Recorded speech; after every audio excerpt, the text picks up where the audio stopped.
So if anybody has any request for the language, please let me know. So Patel sir જે છે એ બહુ ગુણગ્રાહી છે, એમને બધાના સદગુણ થોડા મેગ્નિફાઈંગ ગ્લાસ થી દેખાય. એટલે એમણે when he suggested કે ભાર્ગવ હું તારા નામની આગળ છે ને લર્નેડ લખું છું, એટલે મેં કીધું learned is oxymoron. When we say learning is a continuous journey, then we cannot say that somebody is learned, because then the journey stops. So yeah, but એટલે યુવાલે મને એવું લાગે કે it is મારી પોતાની જ સંસ્થા છે. એટલે શરૂઆતના એમના પટેલ સર સાથે જ્યારે એમને સંસ્થાની સ્થાપના કરી ત્યારે મળવાનું થયું, और बहुत सारी अच्छी प्रवृत्ति भी यहाँ से हो रही है. तो आज मैं आप सबका स्वागत करता हूँ कि संडे को आपने समय निकाला कुछ जानने के लिए, कुछ समझने के लिए. And it is very core of our existence. It is very core of who we are. And the question is, what is learning? यानी हम लर्निंग को क्या समझते हैं, हम क्या मानते हैं? That is very interesting question. तो मैं एक लिंक में डाल रहा हूँ चैट बॉक्स में. You can open that link.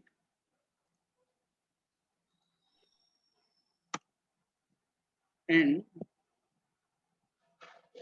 once you open the link, so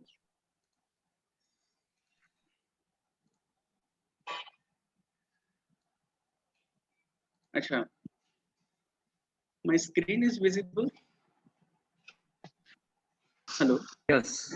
Yes, yes. So once you open the link, you have to use this passcode 430111016. Somebody can also type this passcode in chat box.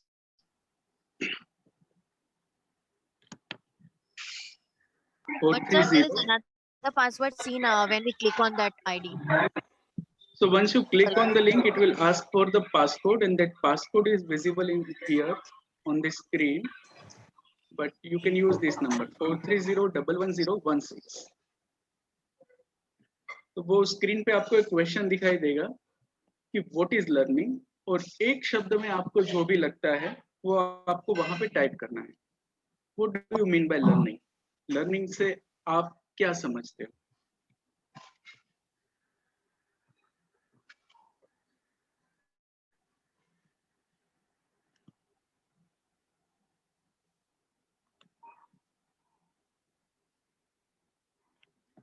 जैसे जैसे आप responses डालोगे वो यहाँ पे visible होंगे.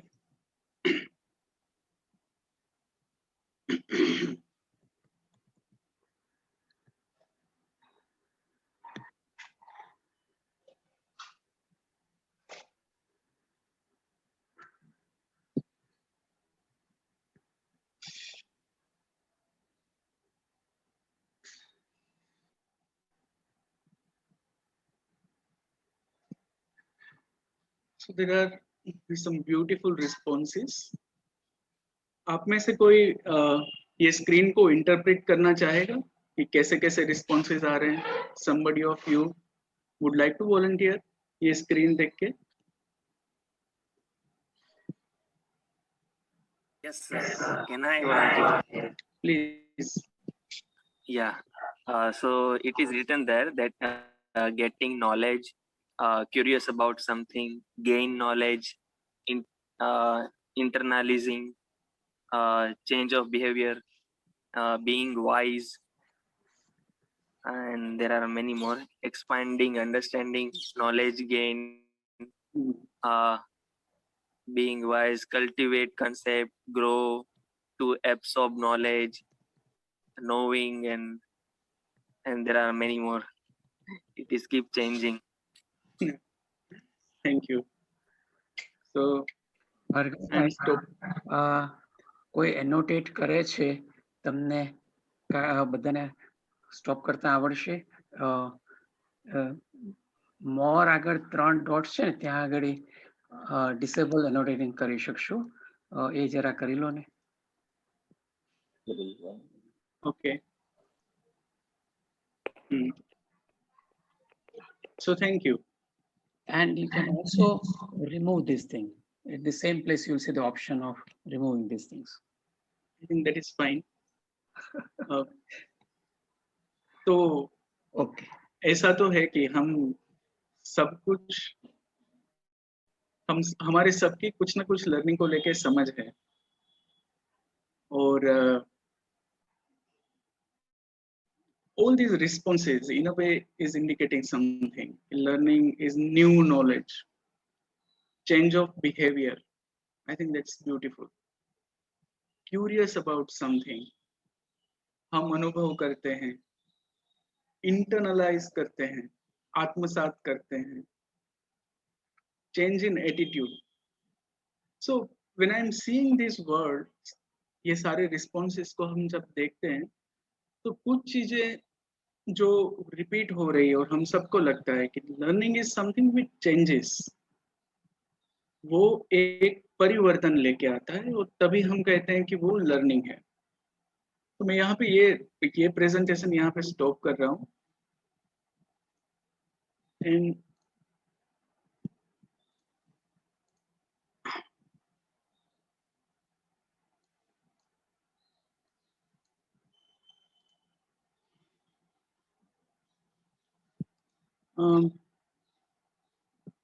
let me know if my screen is visible. Yes. Yes, sir. Okay, thank you. So learning is something very common, or it is throughout the life. So human learning starts at the birth, and some scientists say it might even start before the birth and continues until death as a consequences of ongoing interaction between people and their environment. तो ये जो learning है वो हमारी पूरी जीवन यात्रा के दरमियान हमारे साथ रहती है.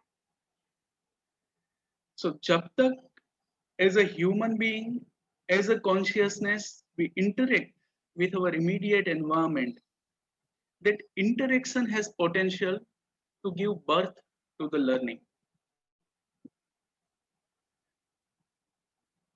So there are some beautiful definitions which I want to highlight. Okay, learning is the relatively permanent change in person's knowledge or behavior due to experience. तो एक स्थायी बदलाव लर्निंग से हमारे नॉलेज में, हमारे वर्तन में आता है और उसको हम सीखना कहते हैं, सीखने की प्रक्रिया कहते हैं. फिर एक दूसरी बहुत ही अच्छी डेफिनेशन है कि we define learning as the transformative process of taking in information that when internalized and mixed with what we have experienced changes what we know and builds on what we do. It's based on input, process, reflection, and it is what changes us. तो learning जो सीखना है वो हमें बदलता है. हम जो मानते हैं, हम जो जानते हैं, हमारा जो अनुभव है, उसको बदलने की क्षमता सीखने में है. तो हम कुछ पजल के साथ ये शुरू करते हैं. तो मैं एक आपको पजल देता हूँ, आपको सोल्व करनी है. Whoever is ready with the answer can raise hand or can just unmute and can respond. ठीक है. So we are going into experiential mode. तो वो थोड़ा हम बातें भी करेंगे और थोड़ा कुछ साथ में हम एक्सरसाइज भी करेंगे, तो हम कॉन्सेप्ट को और थोड़ा नजदीक से हम समझ पाए. So this is a puzzle. I hope it is visible on the screen. Mathematics की बहुत ही सिंपल पजल है. किसी को भी जवाब पता हो या जवाब मिल जाए तो वो बोल सकता है कि what is the answer. 250. 250. Thank you. अभी हम जाते हैं पजल 2 पे. And you have 10 seconds only.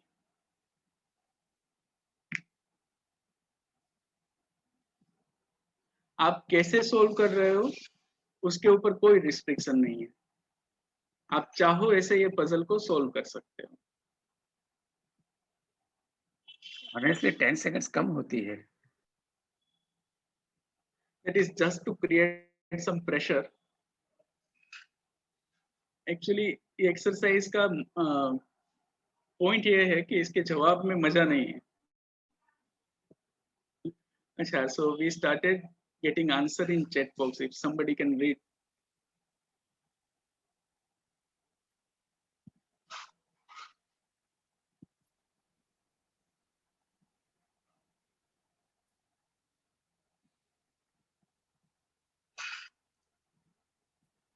Chat में आंसर आ रहे हैं क्या? Okay, there are different answers. Beautiful. Okay, 288, 2967.65, 2064. Okay, thank you. अभी हम जाते हैं third puzzle.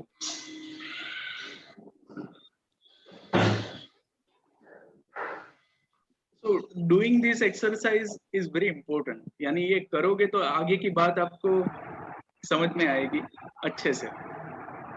So this is third puzzle. Screen visible है आप सबको? Yes, yes, we are busy in Yes, sir, visible. solving now. Okay. Flower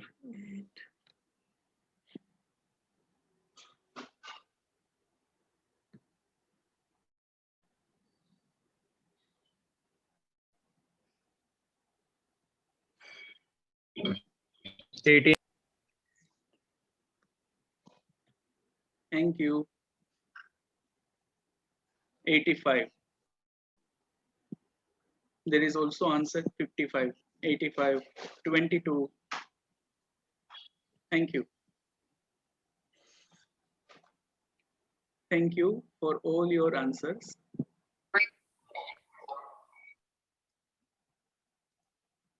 अभी हम कुछ बातें करेंगे. We played 3 puzzles, right? एक simple equation था, एक थोड़ा complex था, and third was picture puzzle with mathematics, और वो भी थोड़ा complex था.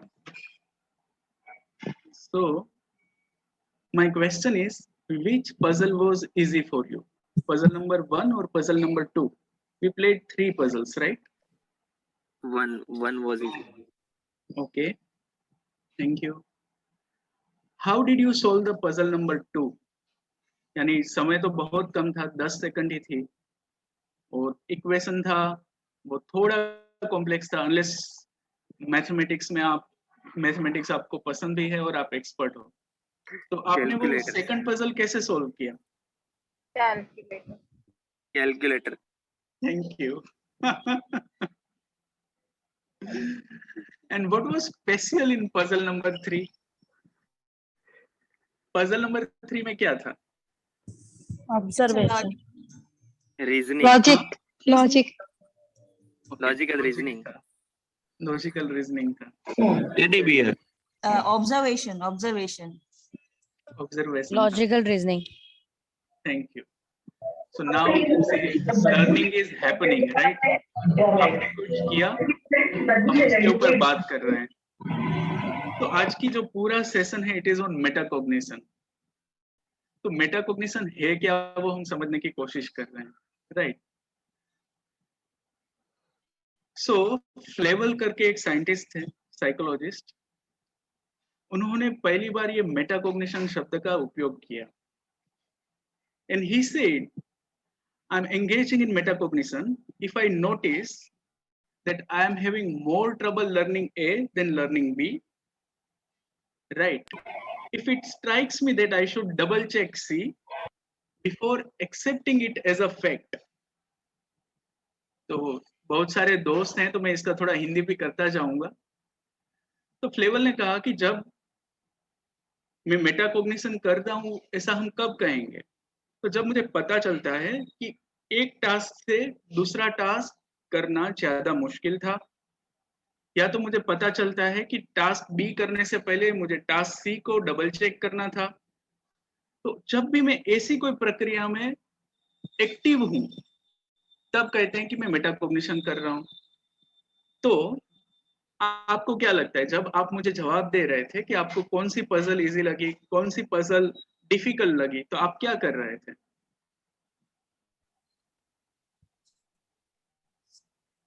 If this is the definition of metacognition, so my question is, हम जो कर रहे थे वो मेटाकॉग्निशन था।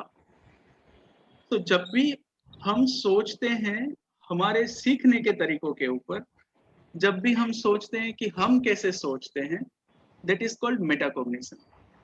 तो अभी ये समझने में थोड़ी मुश्किल ही होगी, जैसे जैसे आगे जाएंगे और थोड़ी एक्सरसाइज करेंगे और थोड़ा समझेंगे तो चीजें आसान हो जाएगी। So now puzzle number 4। तो आपको इस पिक्चर में कहीं पे भी ह्यूमन फेस नजर आ रहा है क्या किसी को? Is anybody able to see human face?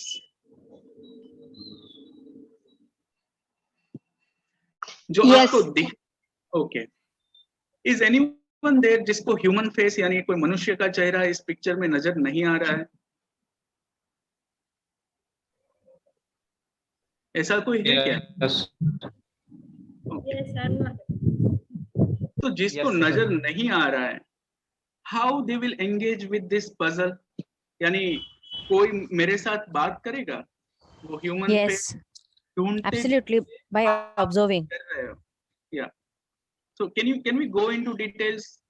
Yes, we are observing, पर आप एक्चुअली कर क्या रहे हो ह्यूमन फेस ढूंढने के लिए? If you can think allowed, आप जो सोच रहे हो वो आप बोल पाओगे क्या? Thinking skills as well as observing skills. नहीं, एग्जैक्टली आप कर क्या रहे हो? अभी अभी आपको ह्यूमन फेस इस पिक्चर में नजर नहीं आ रहा है, so what you are Trying to observe. watching this picture more. Correct correct. zoom करके ह्यूमन फेस देखने के लिए सर कंसंट्रेट कर रहे हैं कि कहाँ दिखाई दे रहा है। ओके उसको zoom trying to rotate pic one side. हाँ okay, if we can use Bhargav भाई, above मैं- more, यानी हेलो? थोड़े, यस प्लीज दीपक भाई। भार्गव भाई, मैं इस पिक्चर को 4-5 टुकड़ों में देखने का ट्राई कर रहा था, लेकिन मुझे नहीं दिखा। मैं Yes, the जॉन में इसको human, डिवाइड करके देखने का ट्राई कर रहा था। Yes, sir. but human face is not seen. Okay, still human face is not seen, that is fine. Bhargav भाई, मैं आँख जो है डॉग की उससे कहीं उससे नजदीक okay, thank you. The point is कि जब हम ह्यूमन फेस इसमें नहीं ढूंढ पा रहे हैं, then we are not stopping, right? हम कुछ कर रहे हैं, यानी somebody said कि मैं जूम करके कर रहा हूँ, देखने की कोशिश कर रहा हूँ। किसी ने कहा कि मैं अलग अलग टुकड़ों में इसे देखने की कोशिश कर रहा हूँ, कि पहले मैं फोकस करता हूँ नाक के ऊपर, फिर मैं फोकस करता हूँ बेल्ट के ऊपर, फिर मैं फोकस करता हूँ आई के अराउंड, फिर मैं फोकस करता हूँ कान के अराउंड। तो somebody is utilizing the strategy focusing and defocusing। जब पजल नंबर 2 कर रहे थे तो किसी ने कहा कि मैंने कैलकुलेटर यूज किया, so that is called learning strategy. But वो हमने कैसे किया, पहले तो इसका थोड़ा सॉल्यूशन मैं दे देता हूँ कॉन्ट्रास्ट कम करके। तो अभी आपको वो ह्यूमन फेस नजर आएगा जिन जिनको नहीं आ रहा था कि वो कान के ऊपर वो ह्यूमन फेस था। हाँ क्या अभिनव, एक्चुअली आँख से कुछ लेना देना नहीं है उसका।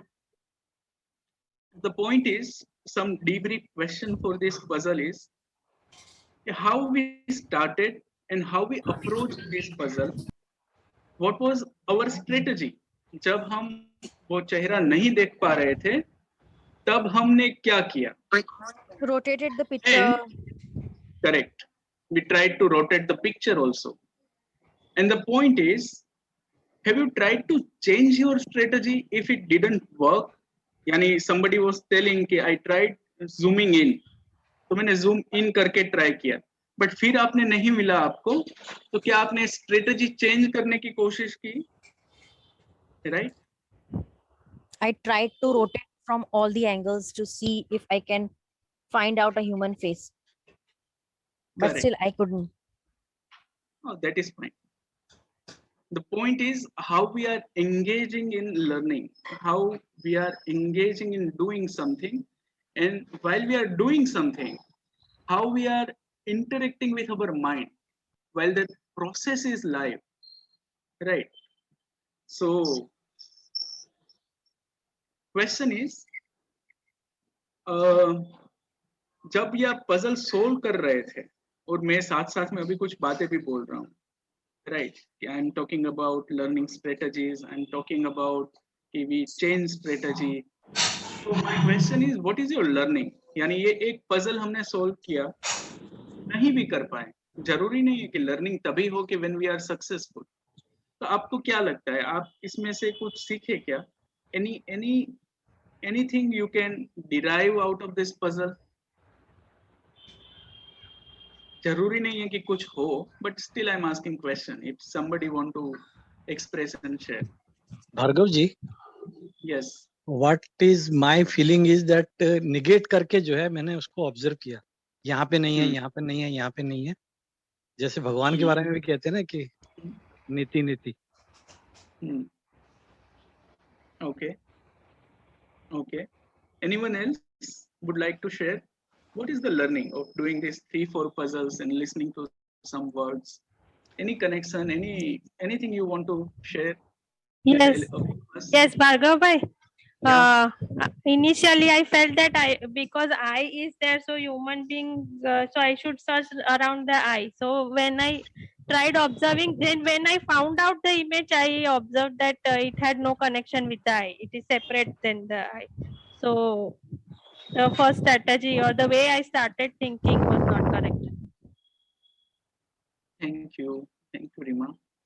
And my last question is, what was your feeling? यानी जब आपको human face नहीं मिल रहा था, I'm not now asking about thought. What was feeling? What was emotion?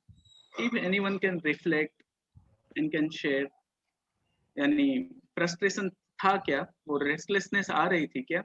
Yes. Okay. No, actually not. I really felt very interesting in solving out all the puzzles. Through after doing all the puzzles, I really found about myself, like how can I use my own skills. Like I also can do 2-3 things at one time, like observation, listening skills, and then using different strategies. So all this things which I came across, I learned. The conclusion that I came off is I came to know more about myself, that I can do this thing also at the same particular time. Yes, I can do this also at a particular time. I can use different strategies at one time. So it was really useful. Thank you, Rukhsar. I think it's a beautiful sharing. Thank you. So you just realized that parallel processing is possible in Yes. human mind. So thank you. So yeah, we heard. So it is not only about cognition, but when we are engaged in doing something, it has an emotional component, experiential component also. Means if we are not getting success, then we feel restless. We feel, अरे क्यों मुझे नहीं मिल रहा है? So that emotion is also there, right? And we can identify, we can notice it. So हेनेशी करके एक educationalist हुए, he said कि awareness of one's own thinking, awareness of the content of one's conception, as active monitoring of one's cognitive process, an attempt to regulate one's cognitive process in relationship to further learning, and that is metacognition. So when we are aware, जब हमें पता चलता है कि how I am interacting with my environment, how I am interacting with my task in hand, or how I am interacting with this puzzle, when we are aware कि तब what is my thinking, how am I creating meaning, right? And when you are able to change your strategy, if strategy A is not working, if zooming in and zooming out is not working, तो आप चलो अब मैं focus defocus वाली strategy try करूंगा, right? जब आपने वो कॉम्प्लेक्स इक्वेशन में फर्स्ट यू स्टार्टेड कि नहीं पहले मैं ओरली कैलकुलेट करने की ट्राई करता हूँ, फिर नहीं हुआ, you used calculator. So when you are monitoring cognitive process, what is working, what is not working, an attempt to regulate when you are actually changing your strategy, right, in relationship to further learning. That is what metacognition is. तो ये शब्द तो बहुत भारी है, metacognition, यानी जब मैंने भी पहली बार सुना था तब तो पहली बार ही सुना था और बहुत फेमिलियर नहीं था. और I remember, I think it was year somewhere 2016 when I heard first time metacognition and this concept. तो वो मुझे इतना इंट्रिग किया. I remember कि वो पूरी रात I was reading about this concept. मुझे लगा कि this is very important to know and explore and learn as a skill. और I also realized it is not only important but central to the effective learning. यानी if our life is entirely based on learning, कि हम कैसे सीखते हैं, हम क्या सीखते हैं, right? And unless we are aware about our learning, तो we are just living like machine. यानी हमारी जो भी XYZ कैपेसिटी है आउटपुट की, उसी कैपेसिटी पे लाइफ लॉन्ग हम परफॉर्म करते रहेंगे. Unless you change your learning strategy, unless you become aware about how do you learn, right? और मेटाकॉग्निशन जो इफेक्टिव लर्निंग हम कहते हैं उसके कोर में है. For example, research demonstrate that good reader monitor their comprehension as they read and poor reader don't. तो ये बहुत सारे एक्सपेरिमेंट किए. And they say कि जब भी हम पढ़ाई करते हैं तो जो अच्छे रीडर होते हैं वो कैसे पढ़ते हैं और जो इतने अच्छे रीडर नहीं होते हैं वो कैसे पढ़ते हैं, राइट? तो उन्होंने कहा कि जो अच्छे रीडर होते हैं, जो good reader, they monitor their comprehension. तो जब वो कुछ पढ़ रहे हैं, this you can observe right now, when you are listening to me, you are also trying to comprehend. ये भार्गव क्या कहना चाह रहा है, मैं क्या समझ रहा हूँ. So when you are trying to comprehend, you are good reader, you are good listener, right? तो कोई अच्छा पढ़ने वाला होगा, वो क्या करेगा, वो पढ़ रहा है, उसको समझ में नहीं आएगा तो वो फिर से पढ़ेगा, मैं समझने की कोशिश करेगा, फिर भी समझ नहीं आ रहा है तो he will stop and think, मैं पहले रुक जाता हूँ, जो मुझे समझ में नहीं आता है पहले वो समझता हूँ, वो आगे नहीं जाएगा. कोई पर्टिकुलर शब्द है जो उसे समझ में नहीं आता है तो वो क्या करेगा, he will open the dictionary, he will google about the concept to understand more holistically. So that is something very common. ये सब हम करते हैं, कभी कभी करते हैं, but the point is it possible to cultivate metacognition as a skill, and that too consciously? Whenever we want to use it, we can use. And if we are able to do it, then actually we are master of our learning capacity. कि हम कैसे और कब कितना सीखना चाहते हैं. सो कुछ एग्जांपल देता हूं कि ये मेटाकॉग्निशन शब्द बहुत भारी है पर हम सारे लोगों के अनुभव में है, राइट? यानी कुछ लोगों के नाम याद रखने में मुश्किल होती है, तो उनको पता होता है I have problem, I have a difficulty in remembering people's name. कुछ लोगों को डायरेक्शन याद रखना, ज्योग्राफी में दे आर वेरी पुअर, कि कहाँ से कहाँ जाना होता है. So when you are aware about this, it is metacognition. You are aware you have a problem with direction and maps. Reminding yourself that you should try to remember the name of a person, location you just met or a place you just visited. तो फिर हम क्या करते हैं, हमें पता होता है कि we have a problem with name, तो वो हम नाम कुछ अलग से याद रखने की कोशिश करते हैं. मोबाइल में जब वो नाम सेव करते हैं तो वो अलग से सेव करने की कोशिश करते हैं, correct? Awareness that you are good or bad in doing something, and also using this awareness whenever required. So the point is कि हमें पता हो कि which learning strategy is I'm comfortable with, which learning strategy is not helping me, and when there is a need, I can change my learning strategy, right? So being aware of this is the first step of metacognition. यानी metacognition की जरूरत कब पड़ती है, और मुझे लगता है कि ये जो साइंस कह रहा है कि कब कब आपको मेटाकॉग्निशन की जरूरत है, these are very common experiences, very common incident of life. Not progressing as fast as you are expecting. कोई भी काम में, कोई भी प्रोजेक्ट में, कोई भी असाइनमेंट में आपको लगता है कि मेरी इतनी प्रगति होनी चाहिए, इतनी स्पीड से हो रही है, बट उतनी स्पीड से नहीं हो रही है, that means you need metacognition. You have to think about your thinking. You have to learn about your learning, because there is a problem with the instrument. Right? Having difficulty completing a long-term project. ये problem है कि कोई छोटे मोटे काम होते हैं 10-15 minute के हो जाते हैं, बट कोई बड़ा काम है जो 5-6 घंटे या 5-6 दिन करना है, then I have a difficulty. So that is the problem with your learning strategy. So that is the basically, time- sir, excuse me. So basically, Yeah. we can define metacognition as like awareness about our own skills. Can we say like that? Or metacognition can be termed as a learning process. I mean, can you, if you can just Rukhsar, explain about this? Yeah, sure. Rukhsar, I'm tempted to respond to you right now, but my suggestion is, is it possible for you to be in this space? थोड़ा हम आगे जाएंगे. Absolutely, sir. Resolve, right? So I think that's good. You are asking questions, so you are comprehending. So Thank you are you, doing sir. metacognition.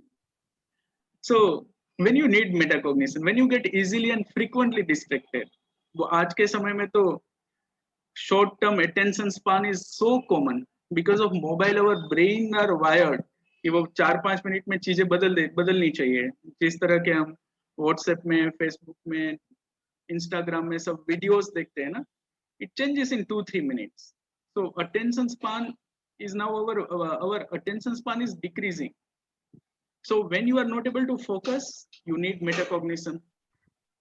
Having trouble organizing and planning means all EF skills जिसे हम कहते हैं कि जब planning करने में आपको problem हो, कुछ ऑर्गेनाइज करने में प्रॉब्लम हो, तो you need metacognition. So being aware of this is the first step. यानी जब आपको पता चलता है कि I need metacognition, that is the first step. In order to not hit the same barrier the next time, if you reflect on why you were distracted or how you can plan more efficiently, then you are thinking metacognitively, right? So this is something metacognition हम और उसे समझने की कोशिश करते हैं. So what is the difference between cognition and metacognition? आप में से कोई पहले बताना चाहेगा इतना सुनने के बाद?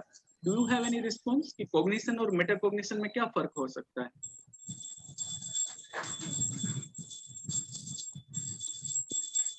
Anyone? Anything?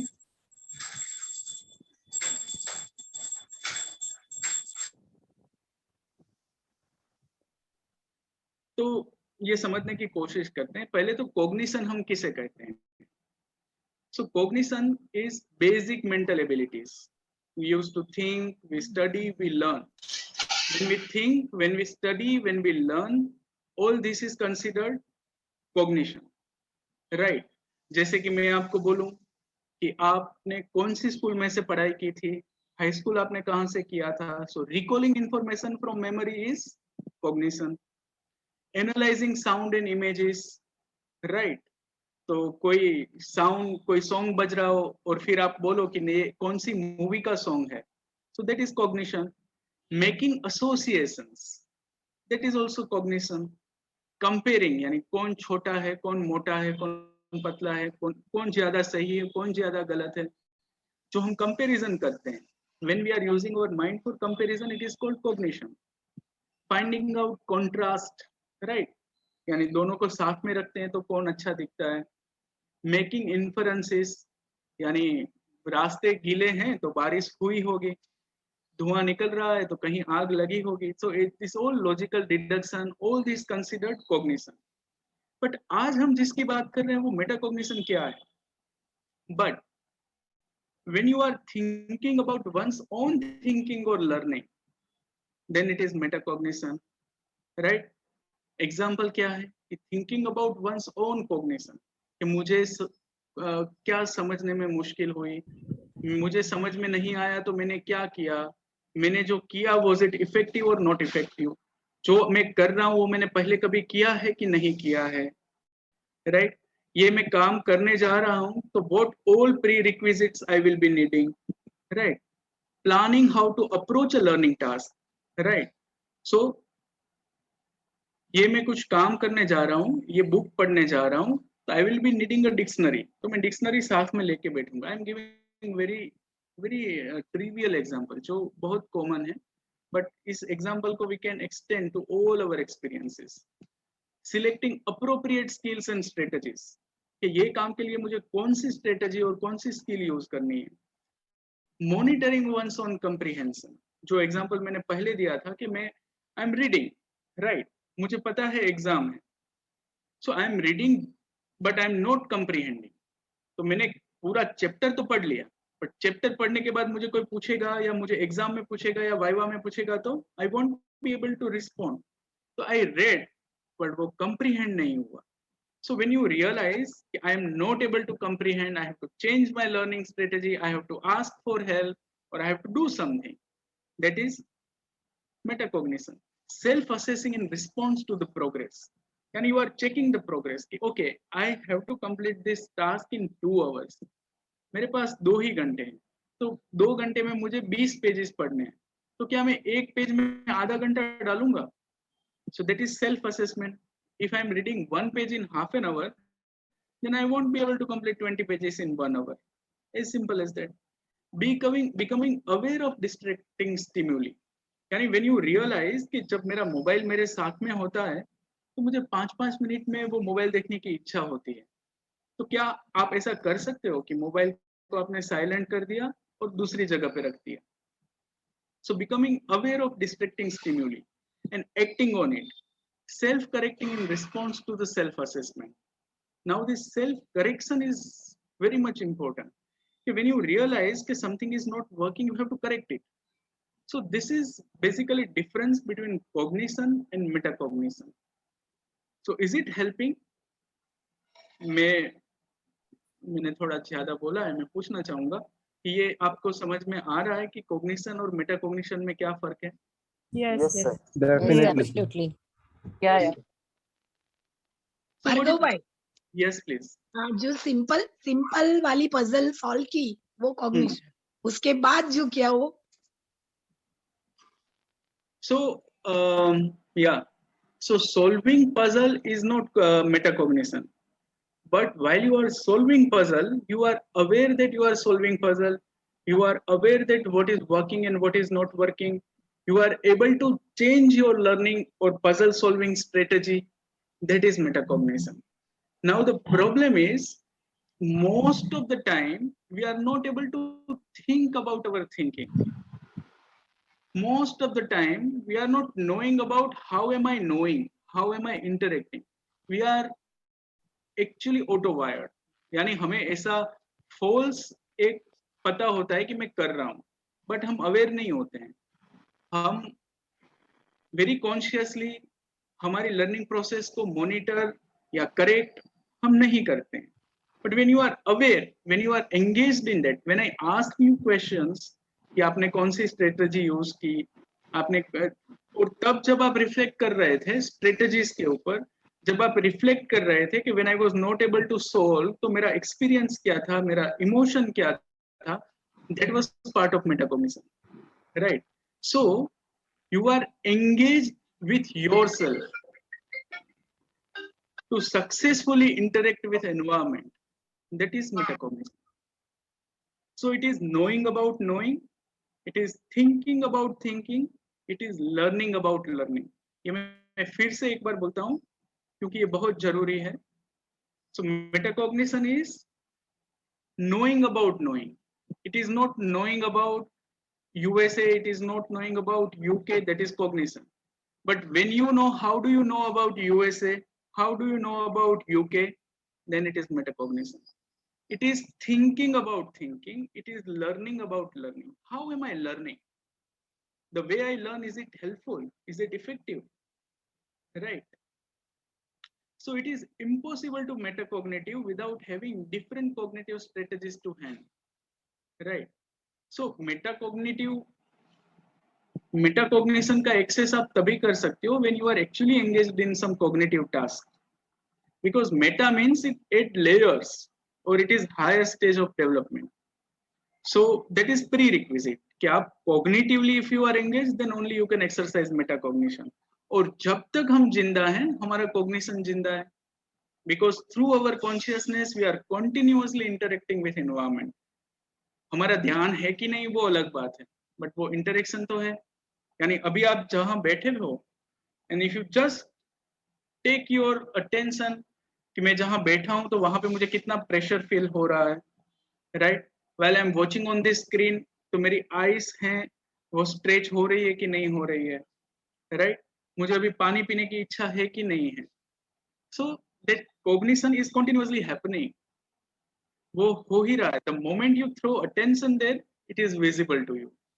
And metacognition is all about throwing attention within, on the cognition, right? So एक हेटी करके साइंटिस्ट एजुकेशनलिस्ट हुए, notes are not visible, okay. तो उन्होंने 2009 में एक बुक लिखी विजिबल लर्निंग, और हम सिखाने के लिए जो अलग अलग स्ट्रेटजी यूज करते हैं क्लासरूम में, ही एनालाइज 50,000 रिसर्च आर्टिकल, यानी ये बहुत ही बड़ा रिसर्च था, and 1,50,000 effect size and about 240 million students. और उन्होंने पूरा ये इट इज कंसिडर्ड के बैरोमीटर ऑफ इन्फ्लुएंस, यानी कौन सी लर्निंग स्ट्रेटजी इफेक्टिव है और कौन सी नहीं है. और जब ये हेटी ने इतना बड़ा रिसर्च किया एंड ही फाउंड इन 2015 कि metacognition has a score of 0.53, yani it is one of the most effective strategy to learn to use in classroom.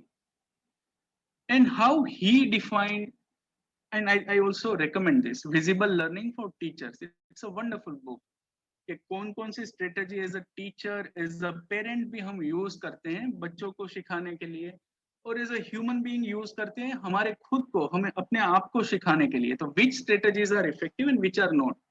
So Hattie said कि we need to develop an awareness of what we are doing, where we are doing, how are we going there. We need to know what to do when we don't know what to do. यानी हमें पता होना चाहिए कि जब हमें नहीं पता है कि मुझे क्या करना है तब मुझे क्या करना है. Now that is very interesting. So we need to know what to do when we don't know what to do. कई बार तो क्या होता है कि जब हमें पता चलता है कि मुझे नहीं पता है मुझे क्या करना है तो हम बैठ जाते हैं कि मुझे नहीं पता चल रहा है. But that's not the end. आपको ये भी पता होना चाहिए कि जब आपको पता नहीं चलता है तब आपको क्या करना है. Such self-regulation or metacognitive skills are one of the ultimate goal of all learnings. Now he is one of the educationalists जिन्होंने बेस्ट सेलिंग बुक लर्निंग के ऊपर लिखी, एंड ही सेज कि metacognition is the ultimate goal of all learning. यानी कबीर साहब ऐसा कहते हैं कि जगत जनायो जिनी सकल सो जग जाने नाही. यानी कबीर साहब ये एनालॉजी यूज करके कहते हैं कि ये आंख से हम पूरी दुनिया को देखते हैं, राइट? आंख से ही देखते हैं हम पूरी दुनिया को, पर हम आंख से आंख को नहीं देख सकते हैं. सो जैसे कबीर साहब कह रहे हैं ऐसा ही इनका भी कहना है कि ultimate goal of all learning is कि यू लर्न अबाउट योरसेल्फ, कि how do you learn so that आपके जीवन की जो भी गतिविधियां हैं उनका कंट्रोल आपके हाथ में हो. अदरवाइज तो वो कंट्रोल आपके हाथ में होता नहीं है. बाहर कुछ चीज हो जाती है आपको पता नहीं है एंड यू फील हाँ ये तो गुस्सा तो आएगा ना, गुस्सा क्यों नहीं आएगा. But have we ever engaged with ourselves consciously, actively and rigorously to understand why am I angry? Is it possible to change my response? What can work and what cannot work? So that is metacognition. तो फिर से हम एक exercise पे आते हैं. मुझे लगता है कि थोड़ी थोड़ी बात करेंगे, फिर कुछ एक्सरसाइज भी करेंगे, फिर कुछ इंटरेक्शन भी करेंगे, तो वो थोड़ा बोरिंग ना लगे। हमारे पास समय बहुत कम है और बातें बहुत हैं कहने के लिए। सो ये पिक्चर आपको विजिबल है क्या? Yes, sir. अच्छा, इसमें आपको कितने ह्यूमन फेसेस दिख रहे हैं? And now when we are trying to solve this puzzle, please use what I have said. Please get engaged with your brain, the cognition. यानी how you are solving this puzzle, which strategy you are using. आपको एक भी चेहरा नजर आ रहा है क्या? नजर Yes. नहीं आता है तो what is your emotion? How do you handle that emotion? How do you sustain your effort? What is working with you? Which strategy of yours is working with you? You can consciously engage with yourself while solving this puzzle. Very good. I think this is how the real learning from that angle can happen. Mhm.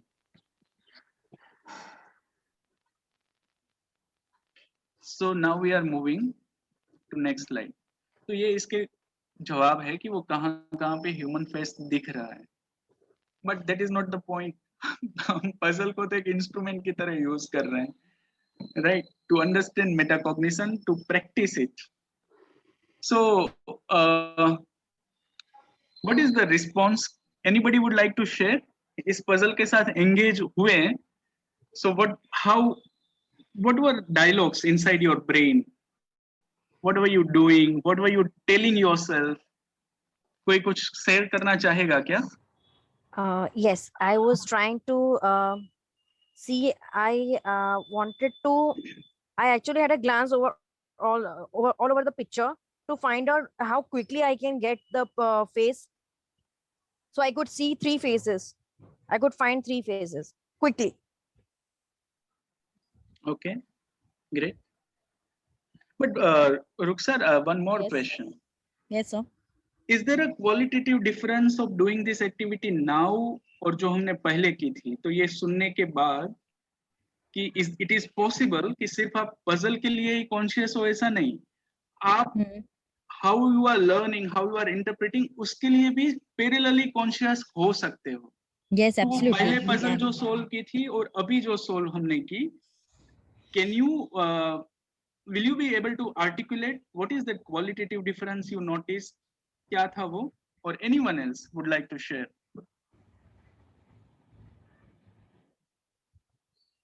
यानी I'm not getting the appropriate sentence to that is fine. That I understand, but you can speak anything you like. Don't Sir, bother about. Sir, I wanted to share. Like Please, Adarsh. earlier when image was said, so I was like, you know, rushing to find out the faces, like everywhere, like a rotating screen, like zooming and everything. But this time I know there may be faces, but this time I was thinking that earlier how I was thinking I was failed, and I think and this time I thought that I should think differently and go slow down, that how it can be find out in other way, like where, as I said, I didn't rush towards the man which is standing on this image, like if we can find out one face in his arm, but this time I went other side and I tried to find out something elsewhere. So that was it. Great, thank you. Bhargava ji, Yes, Ajit. पिछली वाली जो exercise थी उसमें आपने बताया था कि एक ही फेस है और हमको जो है एक ही को ढूंढना था। इस बार ही आपने बताया कि number of face, multiple faces है और आपको देखना है। तो इस बार ही हमारी स्पीड जो है पहले से बहुत फास्ट हो गई और जैसे जैसे हमको सक्सेस मिलती गई, हमारा लेवल ऑफ एफर्ट्स जो है और अच्छा होने लगा, इम्प्रूव होने लगा। Okay, thank you Ajit ji, thank you so much. तो अब थोड़ा इसके पीछे का हम साइंस समझते हैं जो हमने किया। सो इट्स नेल्सन और नरेन ने 1990 में ये मॉडल ऑफ मेटाकॉग्निशन दिया था। It's a beautiful model. So he says कि जब भी हम कोई काम करते हैं तो there are two levels of operations. एक है object level, right. So object level is where cognitive process or one's thinking occurs. तो मैं एग्जांपल देता हूं कि one example is decoding test when reading. यानी आप कोई शब्द समझने की कोशिश कर रहे हो तो वो ऑब्जेक्ट लेवल पे आपको यहाँ पे दिखाई दे रहा है ना, object level, that is cognition.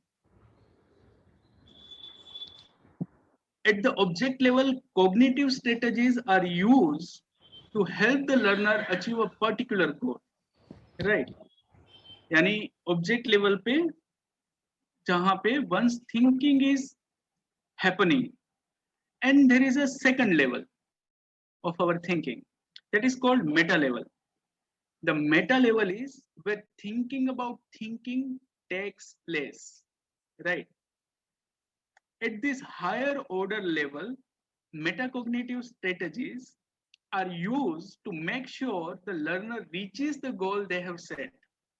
To continue with the reading example, this would begin with the learners thinking about how well they have understood the paragraph they have just read. This is termed as monitoring. If they are happy with their comprehension level, they will continue reading. If not, they will perhaps reread the paragraph or decide to use dictionary to help their understanding. And these actions are called control processes. So while you are engaged at meta level, you use these two tools, monitoring and control, right? तो meta level पे क्या होता है? Thinking about thinking takes place. So monitoring and control we use. तो मैंने एक example दिया. So checking that you understand what you are reading, that is called monitoring. जो आपने पढ़ा वो आप समझ पाए तो वो मॉनिटरिंग हुआ. बट आप नहीं समझ पाए तो उसके लिए आप क्या करोगे? So that is called control.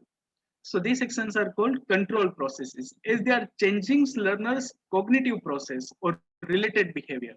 तो कंट्रोल से क्या होता है? कंट्रोल तभी हो पाता है जब आप मॉनिटर करते हो. यानी आपके पास कुछ डेटा ही नहीं है तो you can not take action.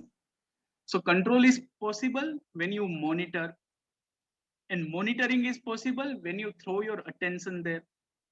तो फिर आप कंट्रोल करोगे. And they change learners cognitive processes or behavior based on monitoring feedback, and this is called metacognition. तो थोड़ी डिफिकल्ट बातें भी हम साथ में करते हैं, राइट? तो यानी इसका साइंस, और ऐसा नहीं है कि ये कोई फिलोसॉफी है. यानी न्यूरोलॉजिकली इट इज प्रूवन कि when you are engaged in metacognitive processes तो ब्रेन का कौन सा हिस्सा है जहां पे इम्पैक्ट होती है और वहां पे न्यूरॉन्स जनरेशन ज्यादा होता है. तो ऐसा नहीं है कि ये कोई सिर्फ बात है. Actually physical changes are taking place in your brain when you are engaged in metacognition, right? तो मेटाकॉग्निशन के 3 पार्ट है. Metacognitive knowledge. Metacognitive knowledge refers to what individuals know about themselves as cognitive processor, about different approaches that can be used for learning and problem solving, about the demand of a particular learning task. So declarative knowledge, yani it is person variable, knowing what. Second is procedural knowledge, task variable, knowing how. yani cricket मुझे खेलना है तो cricket के लिए I will need bat, I will need ball, मुझे pads चाहिए होंगे, मुझे हेलमेट चाहिए होगा, वो डिक्लेरेटिव नॉलेज है. प्रोसीजरल नॉलेज इज कि how should I hit the ball, that is task variable. And conditional knowledge, strategy and variable, knowing when and why. तो ये 3 हुए metacognitive knowledge. Then there is metacognitive regulation. The second component of metacognition is metacognitive regulation. तो उसमें क्या आता है? Planning, monitoring, evaluating, right? So you plan कि मैं कैसे करूंगा कोई भी चीज को. यानी this refers to what learner do about learning, right? तो प्लानिंग यानी क्या? तो planning refers to appropriate selection of strategy and the correct allocation of resources, यानी ये काम करने के लिए मुझे कौन कौन से रिसोर्सेज चाहिए होंगे in terms of time, in terms of some material, in terms of health, whatever. While reading a book by Shashi Tharoor, you keep dictionary. That is a planning, right? Monitoring क्या है? So one's awareness about one's own comprehension, task performance, one's ability to align with, right? So that is monitoring. Evaluating क्या है? Refers to appraising the final product of a task. यानी आपने काम खत्म कर लिया, उसके बाद भी आप उसको देखते हो कि मैंने जैसा चाहा था उस तरह से ये मेरा काम खत्म हुआ. What went good, what went wrong, that is called evaluating. And the last part is metacognitive experience. तो ये सिर्फ ऐसा नहीं है कि cognitive processes ही जुड़ी होती है. Because we are human being, we have emotions, we have feelings. तो कुछ भी हम करते हैं उसके साथ एक अनुभव भी जुड़ा होता है, एक एक्सपीरियंस भी जुड़ा हुआ होता है. तो इसीलिए तो हमें कोई मीठा खिला दे तो अच्छा लगता है, कोई कड़वा खिला दे तो अच्छा नहीं लगता है. That is experience, metacognitive experience. So in metacognition there are awareness, thoughts, feelings and emotions present that are related to goal and task of learning, which enable you to metacognitive experience, which is your internal response to learning, right? So your feeling, emotions serve as a feedback system to help you to understand your progress, expectation, your comprehension, your connection. तो ये तीन component होते हैं metacognitive process में: metacognitive knowledge, metacognitive regulation and metacognitive experience. Is it clear? Is it helping? तो हमने metacognition को थोड़ा थियोरेटिकली समझने की भी कोशिश की. सबसे पहले हमने उनको एक्सपीरियंशियली समझने की कोशिश की while engaging in some puzzles. Now I am saying you कि while you are engaged in metacognition, तो आप ये तीन लेंस से सारी चीजों को देख सकते हो: metacognitive knowledge, metacognitive regulation and metacognitive experience. Now this is very interesting. Metacognition is believed to be uniquely human capacity and that takes place in neocortex. तो हमारे ब्रेन का जो हिस्सा है कि जो लास्ट 10,000 साल में ही डेवलप हुआ है, what makes us human, that is called neocortex. तो मेटाकोग्निशन में हम जब एंगेज होते हैं तो वो नियोकॉर्टेक्स में जो सबसे दिमाग का बाहरी हिस्सा है वहां पे दिस प्रोसेस टेक्स प्लेस. और साइंस ऐसा कहता है कि only humans can do metacognition. तो इसका मतलब ये है कि if you are not doing metacognition means कि हमें ह्यूमन होने का, हमें इंसान होने का जो बेनिफिट मिला है वही हम इस्तेमाल नहीं कर रहे हैं, right? Humans are able to turn their observation power inward to think about what they know, what they need to know, and what strategy they can apply to solve a problem, right? तो ये बहुत सारे 2007 में rates के ऊपर और experiment किए थे, but they concluded कि metacognition is only possible with human beings. Metacognition is believed to be a uniquely human capacity, right? Metacognition is what enables human to step back and think through problem rather than just reacting reaction based on instinct. यानी human के पास ये capacity है कि if he or she wants to exercise this faculty of the brain, तो वो reactionary ना होके वो पोज ले सकता है, and he or she can decide and select कि मुझे इस सिचुएशन में मेरा रिस्पॉन्स क्या होना चाहिए. So this capacity is actually making us human, right? तो कबीर साहब ने कहा कि कुल पशु गुरु पशु नारी पशु वेद पशु संसार, कहे कबीर वो पशु नहीं झाके विमल विचार. तो ये जो 2007 में जो एक्सपेरिमेंट हुआ था उनके साथ ये बहुत ही मैच होता है कि who is not animal. Kabir साहब ने कहा कि सब बंधे हुए हैं. पशु मीन्स पाश, जो बंधन में है. कि कुल पशु, किसी को अपने कुल का अभिमान है. गुरु पशु, किसी को अपने गुरु का अभिमान है. नारी पशु, यानी घर में जो पत्नी कहती है वही करना पड़ता है. ये उल्टा भी इतना ही सही है, कई पत्नी के लिए पति जो कहता है वही करना पड़ता है। वेद पशु संसार पुस्तक में लिखा हुआ है इसीलिए सही है, कहे कबीर वो पशु नहीं झाके विमल विचार, but the one who is able to think consciously is actually human being, right. तो ये मेटाकॉग्निशन के रूट्स कहाँ पे हैं? यानी metacognition as a word it was introduced first time, but if we see Socrates 469 BC में उन्होंने कहा कि to find yourself think for yourself. Aristotle in 384 BC he said knowing yourself is the beginning of all wisdom. So while I was reading about metacognition, this is very interesting. तो जितने भी research paper थे वो सब ऐसा कहते थे कि इसके रूट्स सोक्रेटिस और एरिस्टोटल में है। तो मैं मना नहीं कर रहा हूँ कि सोक्रेटिस एरिस्टोटल ने बात की, बट जब हम इंडियन सब कॉन्टिनेंट की बात करते हैं तो ऋग्वेद में which is considered 1500 before Christ, तो उसमें मंडल 7 सूक्त 89 और मंत्र नंबर 4 उसमें क्या कहा गया है, right? What is the great mistake? It is that man does not know his own self. तो यानी when we refer to Indian literature तो सिर्फ मेटाकॉग्निशन के रूट सोक्रेटिस एरिस्टोटल तक है ऐसा नहीं है, it goes back to 1500 BC, right. यानी कठा उपनिषद की हम बात करें, कठा उपनिषद is considered as one of the major Upanishad and the first millennium BC वहां तक उनके रूट्स है। तो कठोपनिषद में क्या कहा? Know that the self is the rider and the body is carrier, that the intellect is carrier and the mind is reins। यानी ये आपके जीवन में क्या होगा, उसकी जो लगाम है वो आपका मन है, यानी that control and regulation is possible through your mind. तो मैं जब देखता हूं तो मुझे लगता है कि ये रूट्स तो कठोपनिषद तक जाते हैं। सो नेल्सन करके एक साइंटिस्ट है, he said कि critical thinkers are willing to question and justifiably of their own ideas, brave enough to risk being wrong and wise enough to realize that much can be learned from errors and failed solutions। तो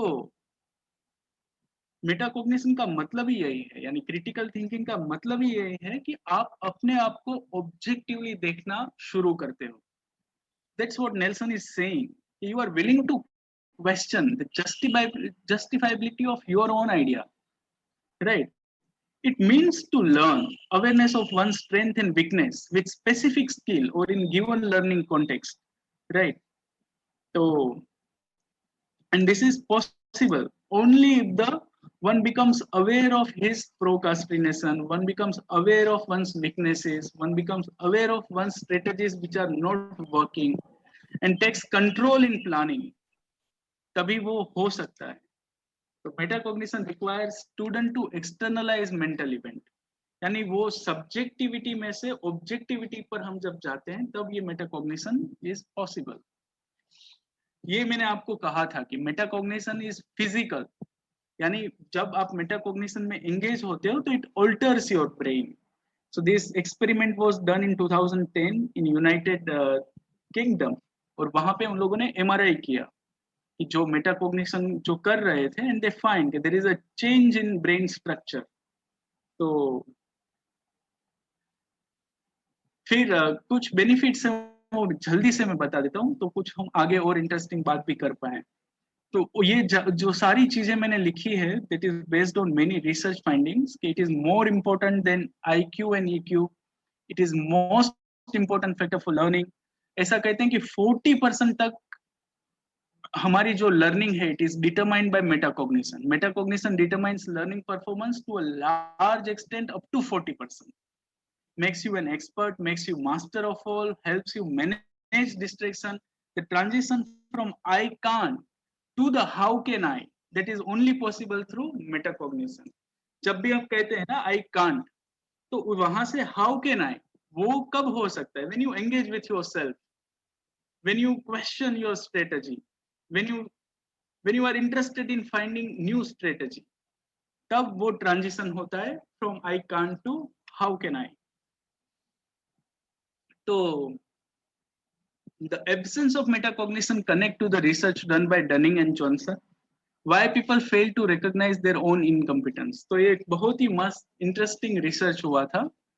You can check if you are interested in going into details. So why people fail to recognize their own incompetence. यानी हमें हमारी गलतियां क्यों नहीं दिखती है. और they found that people tend to be blissfully unaware of their incompetence. Now these are the words they have used. और कबीर साहब की एक साखी मुझे फिर से याद आती है. दोष पराए देख के चले हसंत हसंत, अपने नजर न आवही झाको आदि न अंध. तो हमें दूसरों की गलतियां तो बहुत अच्छे से दिखती है, because we are wired to focus outside. Metacognition starts when you are focusing inside, when your attention is tuning inward. So I think the same expression जैसा ये साइंटिस्ट को लगा कि people tend to blissfully unaware of their incompetence, और कबीर साहब ने भी वही कहा कि दोष पराए देख के चले हसंत हसंत, राइट. और लास्ट में वो पेपर में पेज नंबर 85 पे उन्होंने लिखा कि if people lack the skills to produce correct answer, they also cursed with an inability to know when their answer or anyone else answer are right or wrong. यानी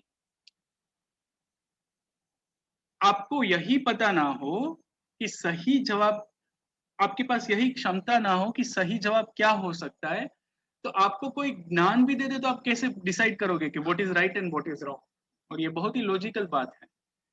तो ये बहुत ही important है कि आपके पास मेटाकॉग्निशन हो, otherwise you can not go beyond one certain plateau. How am I deciding what is right and what is wrong, यानी ये मैं कैसे डिसाइड करता हूँ. So that's a question for all of you. समय कम है तो आगे जल्दी बढ़ते हैं. नाउ ये सब तो हमने मेटाकॉग्निशन की बात की, हम कैसे कर सकते हैं उसके बारे में बात की. नाउ आई एम सेइंग ये जो आने वाली 3 स्लाइड्स है उसमें कुछ क्वेश्चंस हैं कि वो क्वेश्चंस जब आप पूछते हो अपने आप को तो वो ऑटोमेटिकली मेटाकॉग्निशन होता है. Now this questions are identified by scientist. तो आप चाहो तो इसका फोटो ले सकते हो. तो कोई भी काम आप करने जा रहे हो उससे पहले कौन से 10 क्वेश्चन पूछोगे, तो वो है ये 10 question. What do I want to achieve, मुझे क्या पाना है. What am I suppose to learn, ये मैं काम करने जा रहा हूं तो मैं क्या सीखूंगा. What do I already know about this topic, ये काम जो करने जा रहा हूँ उसके लिए मैं पहले से क्या जानता हूँ. Have I done task like this before, ऐसा काम मैंने पहले कभी किया है. Do I know what do I need to know, मुझे पता है कि मुझे क्या जानने की जरूरत है ये काम करने के लिए. Will I be able to perform the task in the given time, ये मुझे जितने समय में करना है उतने ही समय में मैं कर पाऊंगा क्या. What all I need to do perform the task, मुझे कौन कौन सी चीजों की जरूरत पड़ेगी. What could be the possible sequence of steps, मैं कौन सी एक्टिविटी पहले करूंगा, कौन सी एक्टिविटी बाद में करूंगा. How can I spot an error if I make one, जब मैं काम कर रहा हूँगा और मैं कोई गलती करूंगा तो मुझे कैसे पता चलेगा कि मैंने गलती की. And what should I do first, पहली चीज सबसे मैं क्या करूंगा. तो ये 10 क्वेश्चन कोई भी काम करने से पहले हम अपने आप को पूछ सकते हैं. नाउ मॉनिटरिंग, जब काम कर रहे हो तब आप कौन से क्वेश्चन पूछ सकते हो which can trigger metacognition. So you can ask yourself, which part of the problem I am solving, did I understand what I just heard, read or saw.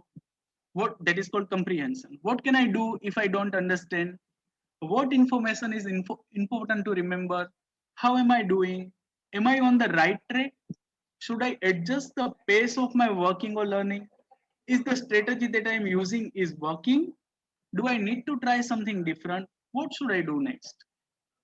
और काम खत्म हो जाता है उसके बाद भी you can engage into metacognition. And what are those 10 questions which can trigger metacognition is, what went well, what could I have done better, what was most confusing to me, what would I do differently next time, did I get the result as I expected, gaps in my performance are related to knowledge or skill or attitude, what did I learn, can I apply this learning to any other situation, what are my plans for improvement, how should I revise my plans if they are not working.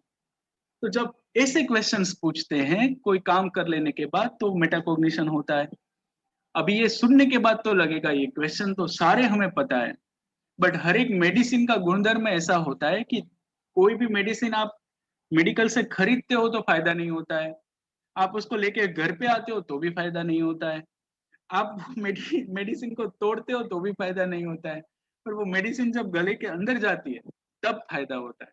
So just knowing this question is not helpful, but asking this question to yourself and very actively, rigorously getting engaged with yourself, that is taking medicine, उससे फायदा होता है। तो रास्ता तो ये है, फिर रास्ते पे चलना हमें होता है। ये घर पे बच्चों के साथ या क्लासरूम में मेटाकॉग्निशन कैसे यूज कर सकते हैं, इतना समय नहीं है तो मैं उसमें जाता नहीं हूँ, but there are more than 30 strategies ये मेटाकॉग्निशन में घर में बच्चों के साथ या क्लासरूम में हम यूज कर सकते हैं। आप गूगल भी कर सकते हो, या तो I will forward it to HD Patel sir, आप उनसे भी ले सकते हो। समय कम है तो हम इसमें जा नहीं रहे। और कुछ वार्निंग भी मैं देना चाहता हूँ कि when we start self evaluation, तो self evaluation is very tricky, यानी वो इतना आसान नहीं है। तो एक है imposter syndrome. So imposter syndrome में ऐसा होता है कि वो are highly skilled will underestimate their skills because they are painfully aware of what they don't know. तो जो बहुत ज्ञानी होते हैं उनके ऑब्जर्वेशन में भी प्रॉब्लम है because they will underestimate themselves. फिर दूसरा है डनिंग क्रूगर इफेक्ट। तो people with lower skill level will overestimate their capacity, और जिनकी सही में क्षमता कम है वो उनका कॉन्फिडेंस लेवल बहुत ज्यादा होता है। तो वो आपने देखा होगा ना, वो डांस इंडिया डांस या वो जो सिंगिंग कंपटीशन के ऑडिशन होते हैं, तो उसमें कुछ सिंगर या कुछ डांसर ऐसा होते हैं कि बहुत ही खराब डांस करते हैं, पर उनको पता ही नहीं होता है कि मैं खराब डांस कर रहा हूँ। दे विल फाइट विद जजेस। So that is best example of Dunning Kruger effect. So often greater confidence in having performed well is associated with less accurate metacognitive judgment. तो एक्चुअली जब भी कॉन्फिडेंस ज्यादा होता है उसका मतलब होता है कि your less accurate metacognitive judgement है। तो जब सेल्फ इवेल्युएशन करते हैं तो इसका भी हमें ध्यान रखना चाहिए। The fundamental cause of the trouble is that in the modern world the stupid are cocksure while the intelligent are full of doubt. तो जो होता है मैंने आपको कहा। फिर this is one of the book I would recommend, Study Philosophy for Children. It is by Harris Totelmeier. तो उस बुक में उन्होंने कहा कि when you already know something and you want to go beyond what you already know, you have to think, you have to figure things out, right? Means unless you are engaged in metacognition, ऐसा नहीं है कि metacognition मैंने आज आपको समझाया और आपको पता चला, कभी कभी आप यूज करते ही हो। The point is कि you do it actively. तो जब मेटाकॉग्निशन एक्टिवली यूज करते हैं तभी हम जो जानते हैं उससे भी ऊपर जा सकते हैं। But just having thoughts is different from thinking. To me the most interesting thing in the whole world is thinking. I know that load of other things are also very important and wonderful like electricity, magnetism and gravitation, but although we understand them they can't understand us. तो ये book में उन्होंने कहा कि thinking is basic, thinking is one of the most fundamental thing, right? यानी electricity बहुत अच्छी हो सकती है, ग्रेविटेशन बहुत अच्छा हो सकता है, पर वो भी हम समझते तो हैं through our thinking. So thinking must be very special. If we think about electricity we can understand it better, but when we think about thinking we seem to understand ourselves better. यानी जब हम metacognition करते हैं तब हमें हमारे खुद के बारे में जानकारी मिलती है। तो जॉर्ज गुरजीएफ करके एक मिस्टिक हुए, so he use this particular technique जिनको वो सेल्फ रिमेम्बरिंग कहते थे। So he said that whenever you are knowing something always remember the knower. तो वो ऐसा कहते थे कि self observation brings man to the realization of the necessity of self change.